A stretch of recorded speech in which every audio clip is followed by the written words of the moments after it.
കൊണ്ടു കൊടുക്കുന്നു, യജമാനന്റെ മുന്നിലേക്ക് കൊണ്ടു കൊടുക്കുന്നു. യജമാനൻ ചോദിച്ചു, അബ്ദുള്ള, ഇതെന്താണിത്?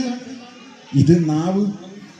വൃത്തികെട്ടവനെ, ഏറ്റവും നല്ല ഒരു ഭാഗം അവയവം കൊണ്ടുവരാൻ പറഞ്ഞിട്ട് നാവാണോ മടയാ കൊണ്ടുവന്നിരിക്കുന്നത്? യജമാനൻ, എനിക്ക് അങ്ങനെ തോന്നി.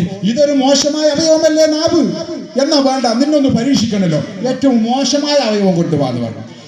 ശൈഖ് അവർകൾ വീണ്ടും പോയി ആടിനറുക്കുന്നു. എന്നിട്ടോ ലുക്കുമാൻ അറിഞ്ഞു തന്നെ നാവും അരിഞ്ഞു ചെന്ന് പ്രതികാരം തീർക്കുമിന്നേ പ്രതിയാണ് ലർബിനന്നെ. ലുക്മാൻ അറിഞ്ഞു തന്നെ നാവും അരിഞ്ഞു ചെന്നേ പ്രതികാരം തീർക്കുമിന്നേ പ്രതിയാണ് ലർബിനന്നെ. നാവും പരീശർ നീട്ടി, നാവും പരീശർ നീട്ടി യജമാനൻ അതൊന്ന് നോക്കി. തന്നെ നാവും അരിഞ്ഞു ചെന്നേ പ്രതികാരം തീർക്കുമിന്നേ പ്രതിയാണ് ലർബിനന്നെ. ബഹുമാനപ്പെട്ടവർ, രണ്ടാമത് ഏറ്റവും മോശമായ അവയവം കൊണ്ട് കൊടുക്കാനല്ലേ പറഞ്ഞത്? അപ്പോഴുണ്ട് നാവ് അരിഞ്ഞുകൊണ്ട് ബഹുമാനപ്പെട്ട ശൈഖ് അവർകൾ ഈ യജമാനെ മുന്നിൽ കൊണ്ട് കൊടുക്കുന്നു. യജമാനൻ ചോദിച്ചു, അതെന്താടാ നാവ്? എൻ്റെ അബ്ദുള്ള, ഇങ്ങനെ ഒരു മടയനെയായി പോയല്ലേ എനിക്ക് കിട്ടിയത്.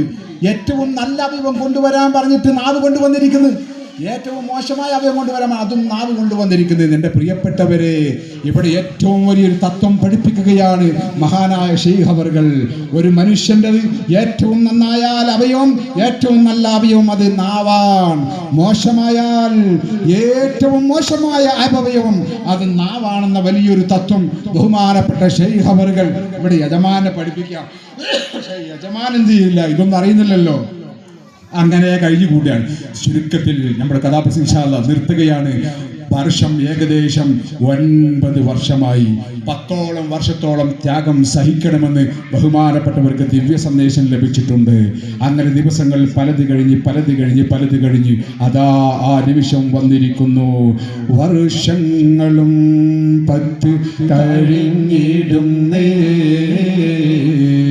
വിജയത്തിൽ പൂമൊത്ത് വിലസിടുന്നേ.